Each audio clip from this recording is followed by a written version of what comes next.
გაგახსოვთ?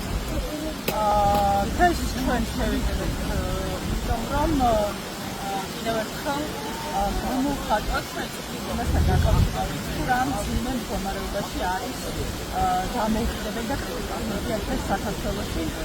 ზოგადად კრიტიკული მედიის არსებობა და მუშაობა ქვეყანაში არის ერთ-ერთი პირველი ინდიკატორი, რომელიც განსაზღვრავს ამ სახელმწიფოს დემოკრატიულობას და სამართლიანობას და ამ სახელმწიფოში კანონის უზენაესობას. სამწუხაროდ დღეს ჩვენ რასაც ვხედავთ საქართველოში არის ის, რომ ერთ-ერთი ყველაზე პატივსაცემი მაღალი სტანდარტებით მომუშავებელი განვითარების სიამაყრობელია ციხეში სხვა მედიის წარმომადგენლებსაც ემუქრებიან. იგივე წინ მთავრობამ მიიღო მედიის შემსგავი კანონები ტელევიზიისთვის ცალკე ონლაინ მედიისთვის ცალკე ფაქტობრივად შეზღუდულია მათთვის დაფინანსების გაცემა.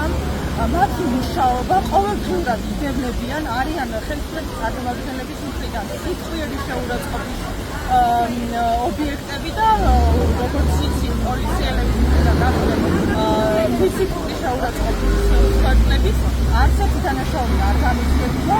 ფაქტობრივად ეს საქართველოს აქვს ღია ბრძოლა გამოცხადებული კრიტიკული მედიის წინააღმდეგ. და კრიტიკული მედია არის ის სივრცე, სადაც ისმის ადამიანებს მათი დასაჭირი, სადაც ადამიანებს შეუძლიათ ისაუბრონ თავიანთ პრობლემებზე და გაიგონ თუ რა ხდება ქვეყანაში.